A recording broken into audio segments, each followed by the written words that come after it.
All right, you're good to go. All right, what's up? Welcome to Tater Talk. It is episode 50, Zach.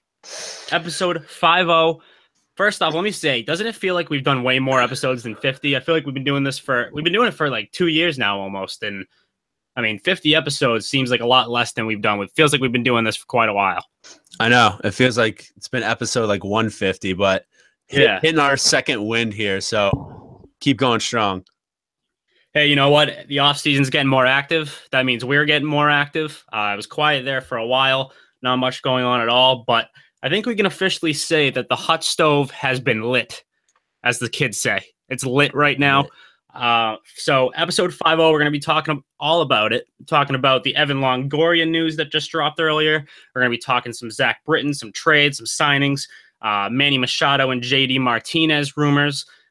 So let's start off without further ado with Evan Longoria. So he's traded to the Giants for Christian Arroyo, one of the Giants' top prospects, shortstop, very talented. Denard Span, who, I mean, he's not the guy in this trade. I think we can both agree the guy in this trade is Arroyo, an up-and-comer. And then two minor leaguers who I think one of them was a first rounder who never really lived up to his potential. The other one, I'm not really sure if he's relevant at all. But that's the trade. The Rays get rid of their centerpiece. What do you got on this one? Yeah, I thought this was a weird move, just that no one was even talking about Longoria being moved since he signed. I think he signed until 2021 with the Rays. I mean, I would have thought as an AL East fan, obviously being a Red Sox fan, that he would have retired as a Ray. As sad as that is, I mean, Longoria is the guy. He's been the Rays, the face of the Rays franchise for the last, 10 years. So the fact that they trade him kind of out of the blue makes me think they're going into full rebuild as the Rays do every like 2 years. But I think they got a good haul for him. I like Arroyo. I know he underachieved last year for the Giants as he was one of the top prospects at that position. But I think a change of scenery will be good for him. Denard Span obviously is just a throw-in, but like you said, I think his name's Matt Cook, the left-handed pitcher, first rounder, hasn't lived up to his first round grade. But if anyone can change a pitcher around, it's the Rays. Guys seem to go there and they just get better. I mean, we've seen it across the board. So I think it's a pretty even trade. I'm just surprised. I'm guessing the Rays probably had Longoria's, he probably didn't have a no trade clause, but, they had his blessing. He's going to a winning franchise like the Giants. He's not going into obscurity. So I thought it was a weird deal, but I also think, it gives Longoria a chance to win. So that's good for him. Yeah, I'm excited for him as well. I think Evan Longoria, he's one of the more likable players in the league. And to say that, I mean, we're both Red Sox fans. We've been forced to face this guy for quite a while now, and being in the AL East. And Evan Longoria has never rubbed me the wrong way, ever. He's always been a class act. He's one of the best players we've ever seen. I remember Evan Longoria in his prime was awesome. Never really was one of those guys. I mean, the Red Sox have had some issues with the Rays, but Evan Longoria was never in the mix. He was always he was the leader on that team. I would love to have a leader like Evan Longoria on the Red Sox. Anyone. Dustin Pedroia is not the same, like a leader like Evan Longoria is. I think Evan Longoria is more of a leader than Dustin is. We saw that this past season with all the issues that Pedroia got him, because you would never see Longoria, shouting at Machado, "It wasn't me, that was them," or stuff like that. Like, you just wouldn't see that from a guy like Longoria. So I'm glad to see that Longoria moved on to the Giants, a team that, it's like you said, he's not going into obscurity. He's going on a big stage, or like going from the smallest stage in baseball to one of the biggest. He's not going to fade away. He's still a good player. He's going to contribute to what should be an improved team this season. So I'm happy for Longoria. I'm glad he's out of the AL East. The AL East is in some trouble this season. I'll just say that. Yeah, it'll be the Yankees and Red Sox, and then throw the rest of the teams in. I mean, the Red Sox and Yankees are just going to beat up on these other three teams pretty badly. Yeah, and it really depends on what the Red Sox do for the rest of this offseason, because the Red Sox could get beat up on too if shit doesn't go their way. I mean, they have a lot of things that could go wrong if Price doesn't end up being healthy again this year, if the bullpen again doesn't end up being healthy this year. There's a lot of what ifs, of course, but you got to think if you're a pessimistic Red Sox fan, you're not feeling too good right about now, because their biggest move so far this offseason has been signing Mitch Moreland, which we'll get to in a little bit. That's been their biggest move, so not great. The Orioles, speaking of the AL East, reason why things aren't going well for them is because, one, they're the Orioles. They're still the Baltimore Orioles, so that's not a good start. Secondly, Zach Britton, who's their guy. That's their number one bullpen guy. Of course, they were shopping him a lot last year. He's out 6 months with a ruptured Achilles, which he injured by working out. So that sucks. That's baseball offseason injuries for you. But Zach Britton out until at least June, from what I've heard. So that's pretty shitty if you're a Baltimore Orioles fan. Yeah, I mean, he's been their best pitcher for as long as I can remember. You know, they've had terrible starting pitching, and he's single-handedly won them games on the stretch. Definitely a top 5 closer in baseball. And like you said, they were shopping him at the deadline last year. So, I mean, just bad news for Baltimore Orioles fans. Not that I have any sympathy for them, but he'll be, back in time for the trade deadline. So I'm sure he'll be right back on the market there, since the Orioles seem to be, kind of standing pat. I mean, they've been shopping Machado, so we'll see where that goes. But that's a team that I don't think they know what to do yet. I don't know if they're going to ship off some assets and become a rebuilding team, or give it one last, go with maybe picking up a couple starting pitchers and just going for it. But yeah, Zach Britton, I mean, these injuries where a guy just like is working out and ruptures his Achilles, those usually happen because there's signs pointing that could happen, and it just wasn't caught. So I'd be interested if he's sort of blaming the Baltimore training staff for not being there. But just bad news for Britton, bad news for the Orioles, good news for Red Sox fans. So I'm kind of split. Yeah, I could totally see the Orioles sucking up until like the trade deadline. Around that time, Zach Britton will probably be back. If not June, then maybe like July-ish. And so that's the trade deadline. If Machado's not moved this offseason, plays the first half with the Orioles, I could totally see, if the Orioles are in last place or something, them having a fire sale, selling Britton, selling Machado at the deadline, because Machado, of course, he's a free agent after the season. So I could totally see a team swooping in, getting Machado as a rental if they're in the playoff and in a playoff run. So that's something to keep an eye on. We'll talk more Machado later, but Zach Britton, never a good thing to lose your top reliever. I'd be interested to see if any, what kind of moves they will be making in this offseason to get a reliever, because we've seen some relievers actually already get plucked off the market. I don't know. Has Wade Davis been signed yet? I don't think he has. I don't believe so, no. So that's an interesting name to keep an eye on. If the Orioles are willing to spend the money to get a guy to replace Britton for a little while, if they think they could stay in the mix with this season, which I don't think they can, but Dan Duquette always thinks he's in the mix. So, but I don't know. Interesting situation to keep an eye on. So, we've also had some interesting trades, that's for sure. The past week, I think we've seen some dominoes fall for sure. Wasn't much action at all going on last week, and this past week has been a completely different story. Let's start with Marcell Ozuna. The Marlins get rid of another bat. First Stanton. They're having their typical Marlins fire sale right now. So Marcell Ozuna traded to the St. Louis Cardinals. I guess it turns out that's going to be the Cardinals' bat this season, which I don't hate. Ozuna's a hell of a player, very underrated. So we're going to do a little bit of grade that trade here with each, I guess you could say, notable trade. We'll probably do the same thing with signings right after trades, but let's start with Ozuna to the Cardinals. What do you got on this trade? Give it a letter grade. Yeah, I'm a big fan of Ozuna, just like I believe you are. I don't know if he jives with sort of the culture of St. Louis. So we'll see how that goes. I give the Cardinals a B+ to an A-. I mean, middle of the order bat. I think he can even perform better sort of out of the shadow of Stan. I think Stan overshadows him, even though Ozuna is a real damn good player himself. So he'll get the limelight in St. Louis, who definitely needs a middle of the order bat. Obviously, they're in for Stan as well. The Marlins, I mean, they've been selling off everyone. So, I give them a B just because this is what they always do, sort of middle of the road. I mean, you get rid of Stan and Ozuna. I mean, there's not a lot left in the cupboard Justin Bohr is about the only guy left that can, hit dingers. So we'll see how that goes. But, big pickup for the Cardinals. I think they definitely needed a middle-order bat, and they went and got it. So good for them.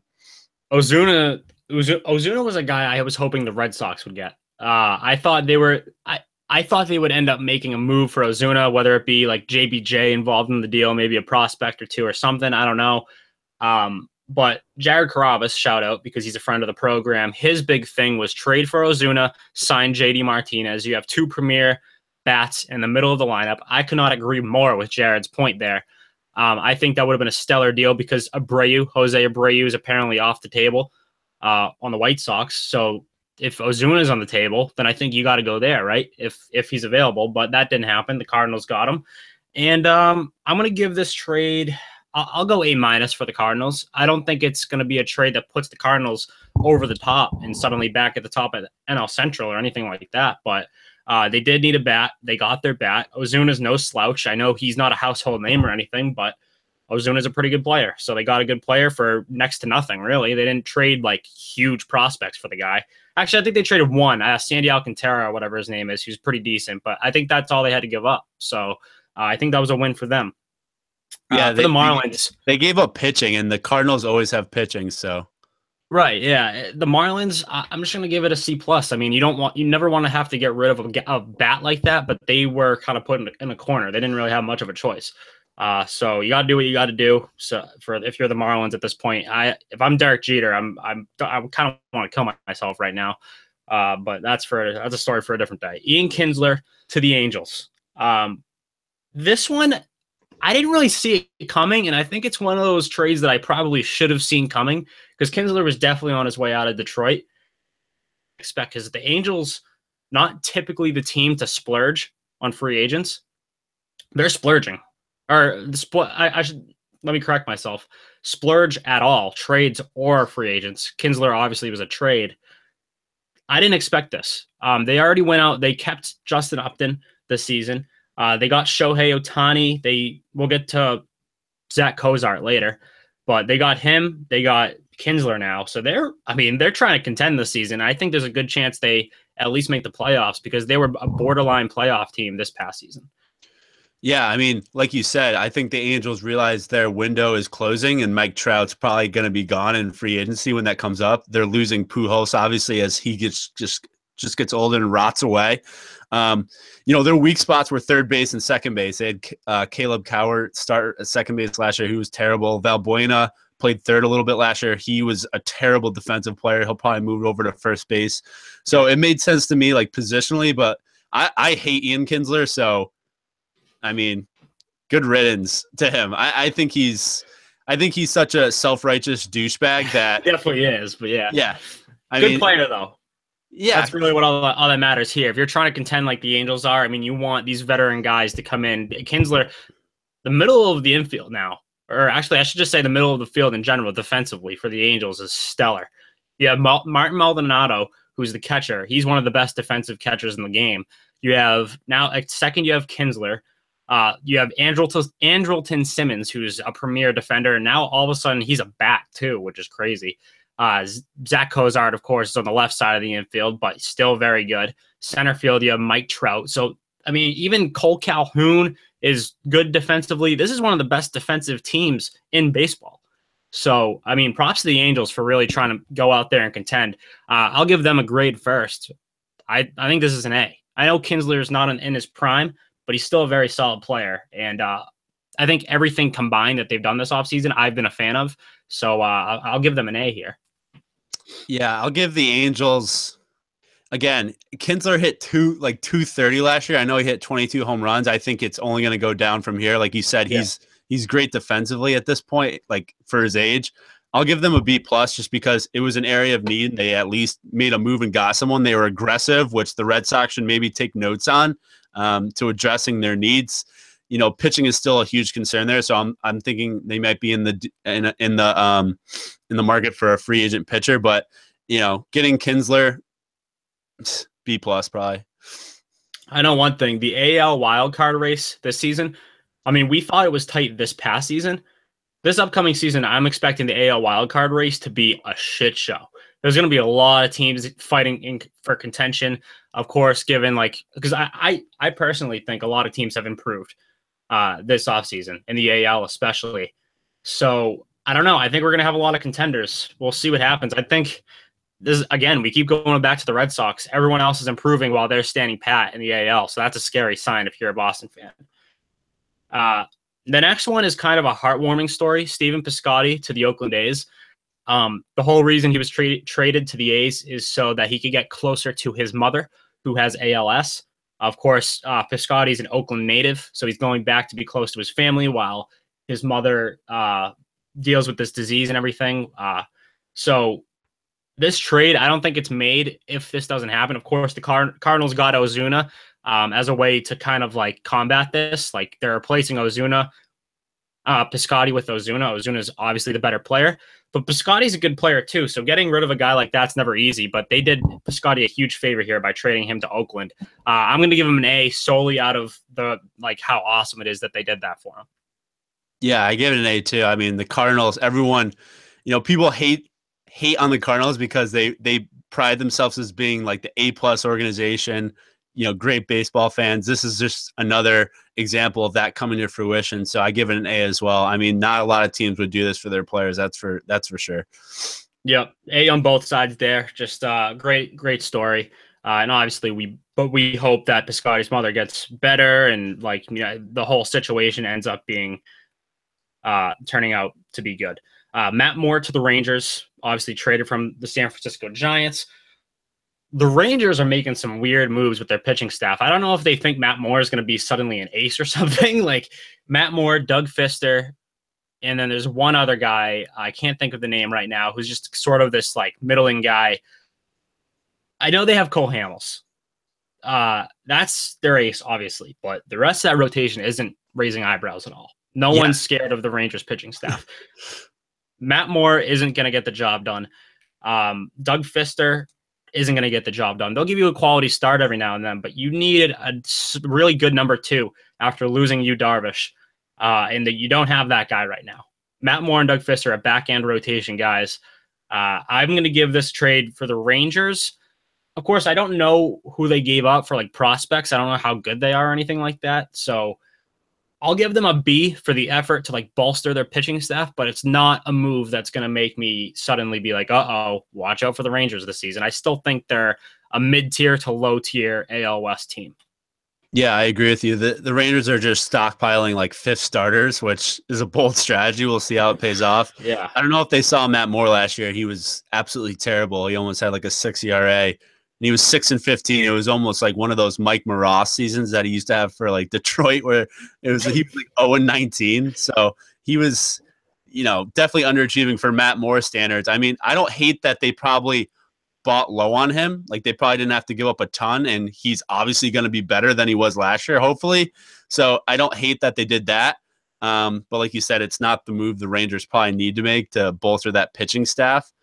With Cole Hamels being the ace and then just a bunch of slop. So I'll give it a B- just because they do need another arm. And if they bought low on him, that's great. Yeah, and I actually like it for the Giants too, because you're clearing some payroll space to make some sort of a splash. I think the Giants have been rumored to be the one other team that's not named the Red Sox to be in the mix for JD Martinez. So that's something to keep an eye on there if they're trying to clear some space to make room for JD.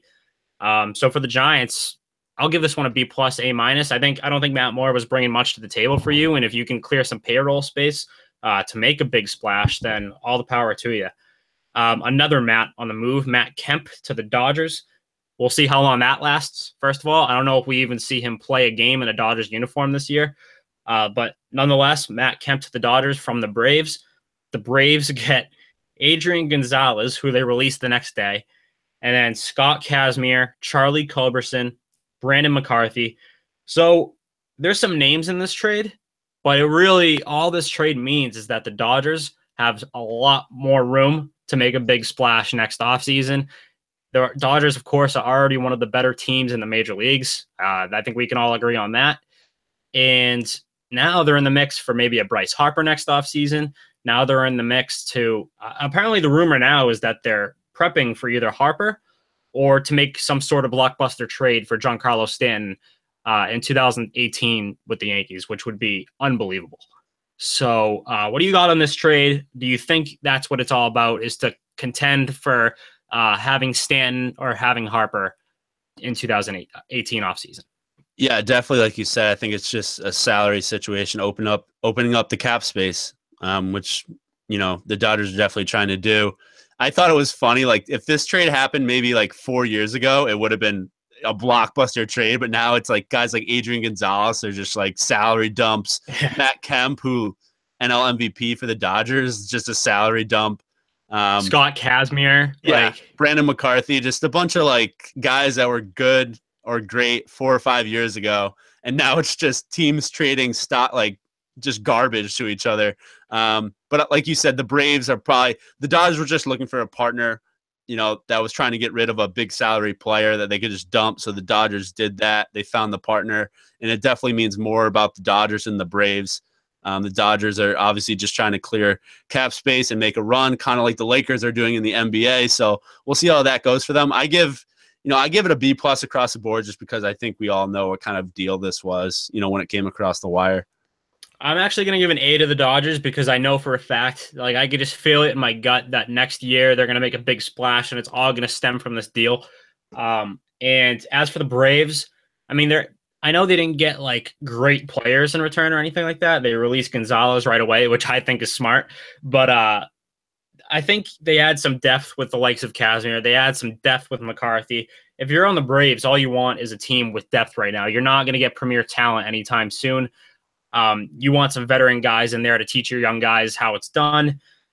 So I think I like it as an A for both sides. I know I've given a lot of A's in this thing so far. I just think there's been a lot of solid deals. Teams are making good moves. So I like this Charlie Culberson guy too. He hit a home run in a huge spot for the Dodgers this postseason. I know he's not like a amazing player or anything like that, but any guy who can hit a home run in a clutch moment like that has some value, in my opinion. So all around good trade. That's pretty much it for notable trades. So we're going to move on to signings here. We'll do the same thing here, just grade each signing. We just got a few of them. We'll start with Zach Cozart, who we mentioned earlier.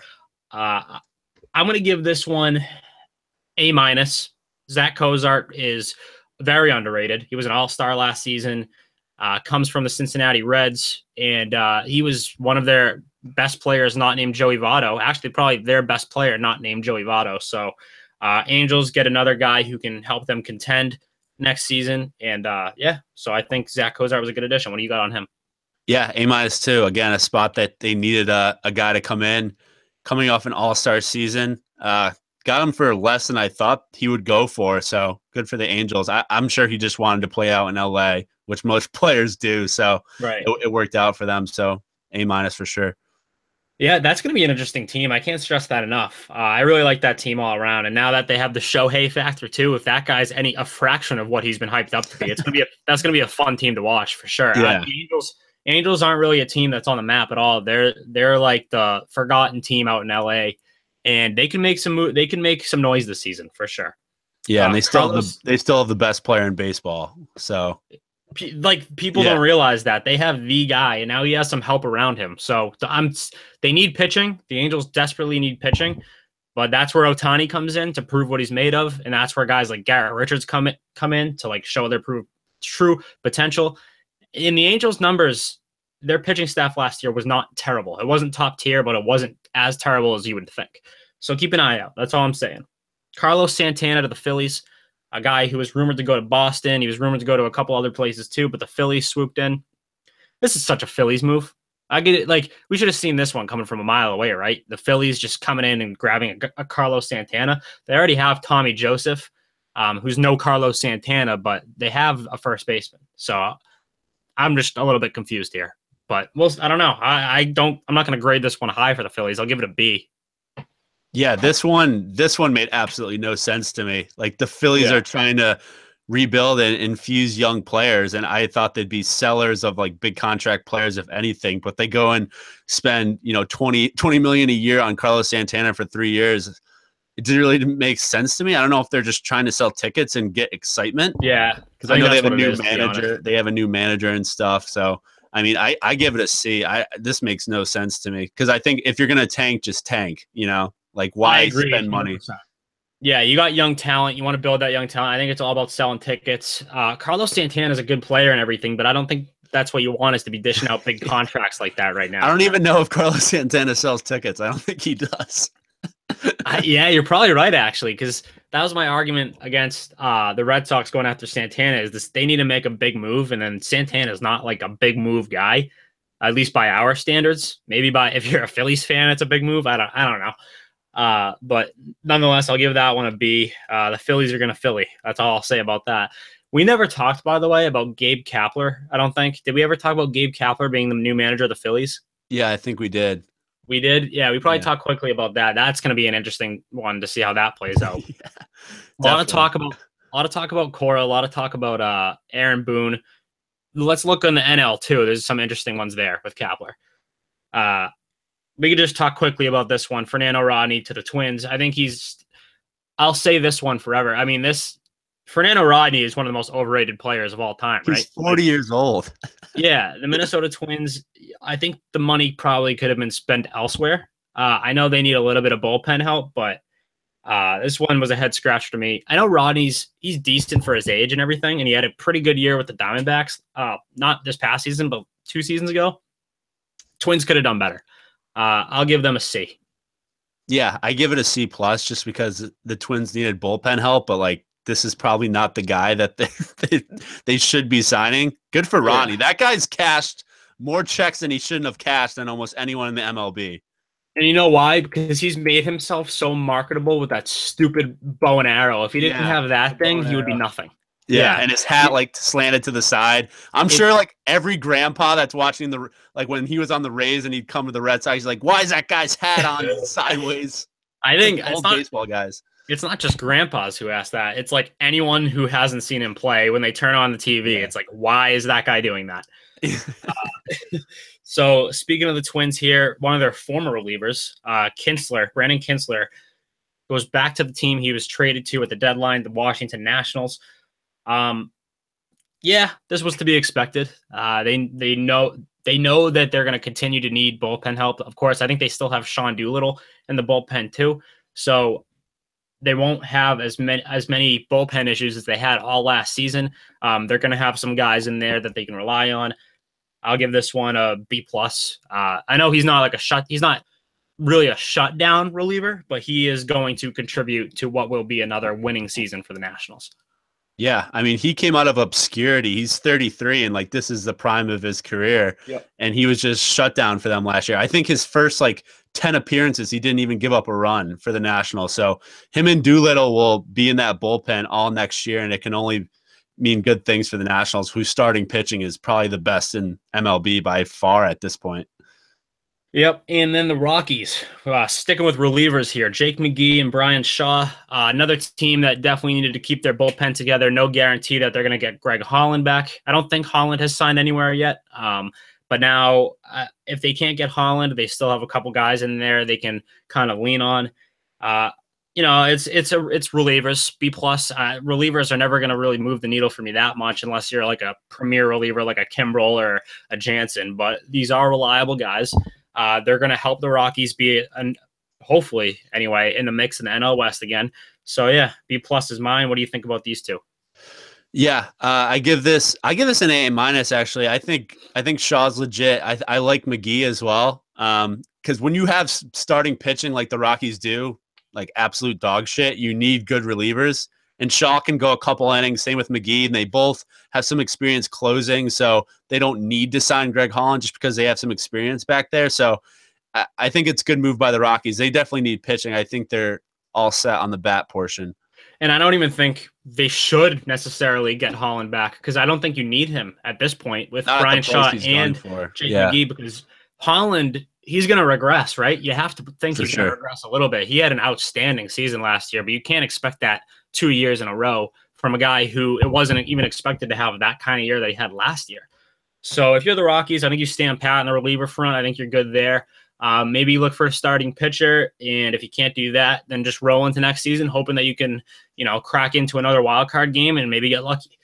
The Yankees, they got their guy back, CC Sabathia. I saw this coming from a mile away. Did not see. I think he met with the Blue Jays. That was a joke. That was never going to happen. He's back with the Yankees. And I think it's a 1-year deal. So, I mean, the Yankees kind of needed him to come back. I'll give this one an A on both sides. I think they need each other. The Yankees, they have the most stacked lineup in baseball. Sabathia is a fraction of what he once was, but he's still going to help that pitching staff because that pitching staff desperately needs it. So, yeah, like if Sabathia went to another team, I think he'd totally fall apart. But the fact that he's back with the Yankees, it just fits him and the team so well that, he could be a shell of what he was last year, and that's still probably worth it because he was lights out last year, which is unbelievable. So I give it an A on both sides like you. I think it just works. Sabathia is a big game guy. He's going to have a lot of down games, but he's a big game guy, and you can kind of count on the Yankees playing in big games down the stretch this season. So good signing for them. Now, the big debate here is whether this last one's a good signing. We'll have a lot to say about it because we're Red Sox guys. Mitch Moreland back to the Red Sox on a 2-year deal. Now, the rumor was that they were looking at Eric Hosmer. I think we can throw that out the window now because they have their first baseman. That sort of leaves JD Martinez on the table for them. We'll get to him in a second. But Mitch Moreland back to the Red Sox on a 2-year deal. No one is going to go crazy about this. Moreland is a very solid player, but he's not going to move the needle at all. This does not put the Red Sox out of the woods at all this offseason. We can both agree there, but I don't mind this signing. I think him and Hosmer are very similar players on paper. So I don't hate this because you're getting Moreland for way cheaper, and Hosmer is going to cost a fortune. So, yeah, I give this a B just because I love the signing in a vacuum. Like if they went and already got that big bat that they needed, I would love this signing. I still like it. But I just think Red Sox fans are holding out for all these other guys that it's like, oh, you signed Mitch Moreland, great. Oh, it's an affordable deal, great. But it's not, one of these guys that's going to bop 40 home runs and drive in 100 runs. But I do like Mitch Moreland, the player, don't get me wrong. But in a vacuum, not in the situation given what they have right now. Yeah, and you couldn't really say many good things about many Red Sox players last season, but you couldn't ever say a bad thing about Mitch Moreland. Mitch Moreland always came to play. He actually played through a nagging toe injury at one point and still produced pretty well. We know him as Mitchie Two Bags. The guy gets doubles like it's nothing. He'll hit like 20, 25 out of the ballpark. So this is far from a bad signing, but it's just not the great signing that the Red Sox needed. If they do nothing else, I hate it. If they do get a JD Martinez, I love it. I love the team if it's assembled that way. This also begs the question, is Hanley Ramirez on the move? What's going to happen with Hanley now that I fucking hope so. I fucking hope so. Who's going to take his contract, though, at this point in his career? Yeah, you got to find, like the Dodgers did with the Braves, you got to find a team that also has like a salary dump that they want and just try to do that. Like you said, yeah. Hanley's deal is terrible right now, but I think he's arguably a better player than, some of the players that were in that Dodgers Braves deal. So, you just got to hope that he gets energized and turns it around and try to sell some team on that. But again, that's a losing battle because I think Hanley Ramirez's time as a Red Sox is dwindling. How much would it suck? Because I can totally see this happening. The Red Sox moving Hanley, which we think is a good deal at the time, and then Hanley goes out and clubs 40 homers, bats like 270. I can just totally see that. I wouldn't doubt it. Yeah, I wouldn't doubt it. But hopefully that doesn't happen. Hopefully they move Hanley, put Mitch as the permanent first baseman, add JD. I'd be very, very satisfied with that. Now, let's move on to a couple rumors here to wrap up the show. Speaking of JD, I guess the rumor with him is that he prefers to be an everyday corner outfielder rather than a DH. That's not going to work out with the Red Sox. That's probably has a lot to do why there's a standoff there right now. Unless the Red Sox move a Jackie Bradley Jr., then it doesn't look like a signing of JD is going to work out because JD is not going to want to be the permanent DH. He's made that clear, unless that's just a negotiation tactic, which very well could be with Scott Boras as his agent. But it's looking a little iffy here. What do you think about JD? What do you think his odds, if you could put a percentage on it, what do you think the odds are right now he signs with Boston? God, I would put the odds at 60%. I think Evan Drellick, friend of the program, wrote an article saying the Red Sox have no choice but to sign JD Martinez, which Yep. puts a ton of pressure on the team. But again, we're a fan base that we've won the division the last 2 years and we've had first round exits. So are we fine with that, or do we want to make the next step and go and win the World Series?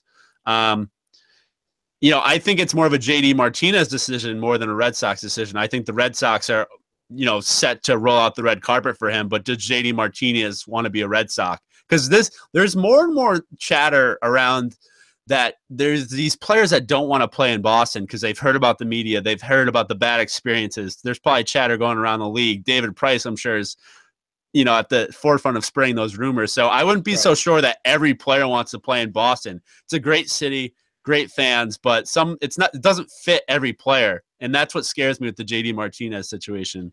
I totally agree. Like with JD Martinez, you got to think he's talking to any former Red Sox player right now. He's talking to any, maybe even current Red Sox player like a David Price and seeing, is Boston worth it? Do I really want to come here? Or can I go out to San Francisco, go out to the West Coast, get the same money, if not better, and play every day corner outfield and be the guy in still a very nice city, a very prestigious baseball city, where if you have JD, Longoria, Buster Posey in that lineup and the pitching staff that they have, they could bounce back and contend again next season after being, I think, in the cellar in the NL West last year. So JD's probably mulling that over right now. Scott Boras is probably telling him, don't jump into Boston right now. You have other options. And the sleeper here, I think you have to think of is what Graz said last week, the Diamondbacks. They're shopping Zach Greinke right now. We talk about the Rangers needing a front-end starter. I guess the Rangers are in the mix to maybe acquire Greinke from the Diamondbacks. And if the Rangers take like that salary away from the Diamondbacks, you got to believe the Diamondbacks are going to be contenders for JD. So the Red Sox, they need to make an offer that JD can't refuse. And I don't see that being – I don't know if that's going to happen. So in that case, in the percentage, I'm going to go 55%. I'm going to go a little lower than you. I think it's almost a 50-50 thing. Like, I really don't know what to expect. I think a lot of people are saying that it's like 90%, and I think people are setting their hopes up way too high. Yeah. I mean, like you said, the biggest thing is, like, if we don't get JD Martinez, Dombrowski, I would assume, has a relationship with him since he brought him to Detroit. If you can't close a deal with a guy that you have a relationship with, why are you here? Like, we spend money on a big GM so you can make these deals and sign these types of players. That's why the Yankees have had Cashman for all these years, because you can manage that and make those decisions, make those deals. So if they don't get him, I think it's a huge disappointment. Scott Lauber wrote something on ESPN.com. They're like, whether or not the Red Sox get JD Martinez, they have their plan to relaunch their offense. Clearly, this is like just a piece that the Red Sox told them to write, that they hired this new hitting coach. It's like all the signs point to him not coming to the Red Sox if you read between the lines here, because the Red Sox are pretty much prepping their fans and saying, oh, we're not going to get JD Martinez, but we have all these young players who will be better next year. So I wouldn't put all my eggs in that basket, because I don't think it's going to happen, if I'm completely honest. But I'd give it a 60% chance just because I have faith in the Red Sox mystique, and I hope he wants to be a part of a winning organization, because God knows the D-backs aren't that, even though they made the playoffs last year.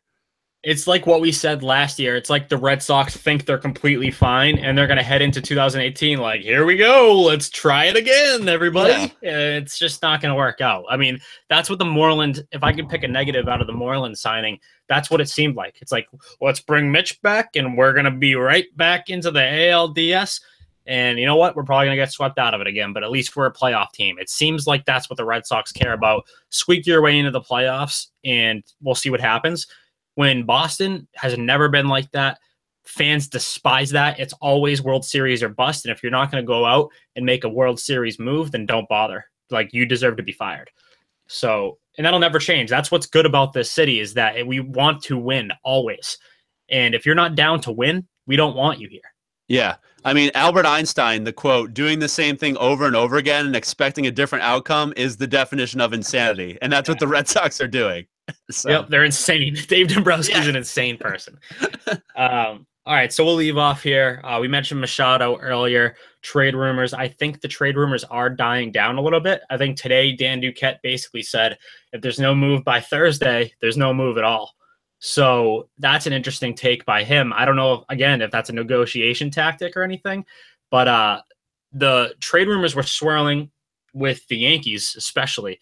And then it came out. First off, if that happened, there's no more podcast. Me and Zach have both killed ourselves if Machado was moved to the Yankees. Yeah, why even talk about the season at that point?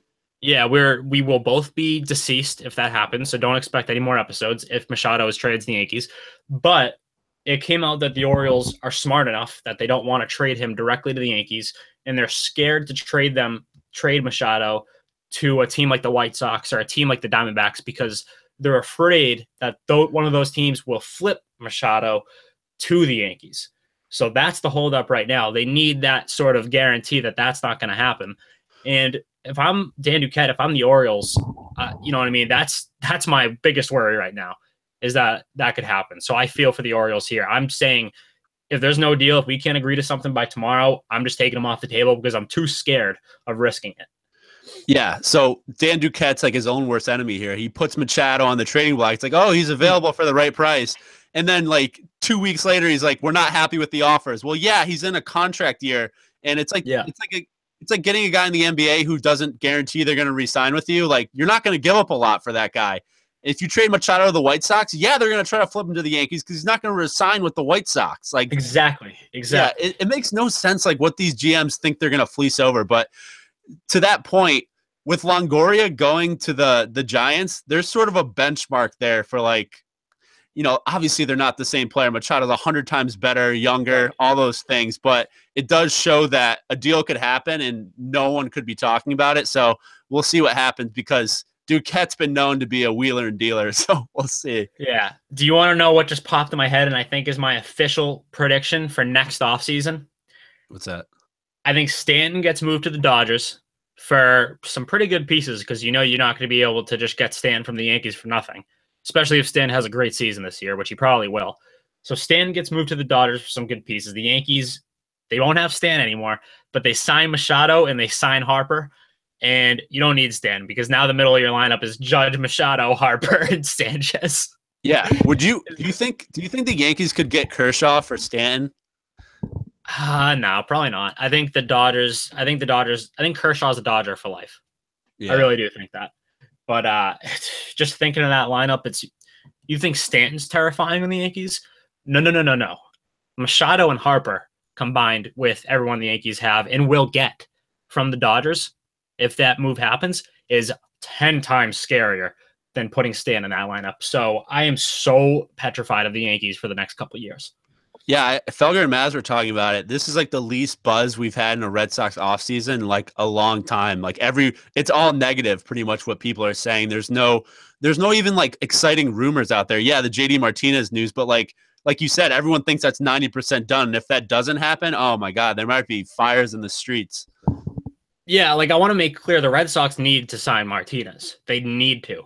But the point, like Felger's anti-JD Martinez, I'm for JD Martinez. I think you need him. And I would even say that Felger and Maz at this point in time are like, well, you have no choice now. You got to sign him. The point with Felger and Maz I agree with, and a lot of people are saying this that I agree with, is for the casual fan, JD Martinez is not moving the needle. No. He's just not. He is a great player, not even close to a household name. If I went on the street right now and asked 50 random people who JD Martinez is, I think maybe 5 or 6 would say yes. So that's what scares me is that there's not going to be much interest in the Red Sox this season. I think we have in Boston, they're the clear number 3 team. It's Patriots, Celtics, and then a long, long gap, and then the Red Sox, and then the Bruins. So that's what scares me as a big baseball guy is that they're not making any moves for anyone who's going to move the needle for the casual fan. Of course, that goes back to baseball not being able to – that's not JD Martinez's fault. That's baseball's fault for not being able to market their superstars. JD Martinez, after the season he had last year, should be considered a superstar. He was awesome last year. Yeah, I mean, he's like – the only thing is he's not young and sexy like some of these other guys. You know, he's 30. Like, yeah. He's sort of like the middle-aged guy. It's like, oh, okay, he's a late bloomer. But like very late. Yeah, but like you said, the the Red Sox aren't driving the excitement, they have in the past, at least the rumors, they used to be in for all these guys. And another thing they were talking about is like, let's say the Red Sox just stand pat with their roster, try to win a World Series, obviously, even though, they don't have a good chance this year with the roster they have. And then they go big in the next offseason. If they try to go get Machado or Harper, which I don't see Harper coming to Boston, but maybe Machado. I don't see Machado either, though. I mean, he hates Boston. Yeah, I know. It's just, that's what I'm saying. Like, if that's their plan, they better guarantee they can get one of those two guys, because otherwise it's a failure if they're just standing pat for that reason. Absolutely. I don't know who else is on the market in free agency next year. I think Kershaw is. No, Kershaw got extended. What am I talking about? I'm trying to think of who else is on the market next year. There's like no one of note that I can think of other than Machado and Harper. But if you can't guarantee me you're getting one of those two guys, you need JD. That's the moral of the story. That's why our friend Evan Drellick wrote that story, that they need JD. You need to do something. So we'll leave off there. That's Tater Talk, episode 50. Subscribe on iTunes as usual, 5-star review, all that good stuff. Follow us on Twitter at Tater Talk Pod. And then like us on Facebook, and do the Instagram thing, all that stuff. I can't. Saying all this stuff at the end is exhausting because we never get any followers from it. So I just hope someone follows because they heard me say that and just throws us a bone. Throw us a bone here. You should just record it and just play it at the end of every episode. I don't hate that idea at all. That's actually brilliant. All right. So unless you got any last words, Zach, I think we'll wrap this one up. No, I think, obviously this is a holiday period, so let's see what happens. Maybe there'll be some Christmas fireworks with the Red Sox. You got to believe something's going to happen soon. I can't see this JD thing lasting too much longer. I mean, it's already felt like forever, that's for sure. So anyways, as soon as we see more fireworks, we'll come out with a new episode like always. That's been the plan from the beginning of the off season. If big things happen, we'll be here to report it. If nothing happens, we won't be. So that's how we'll continue to treat the off season. Zach, I think that's it. We will see everyone later. All right, peace.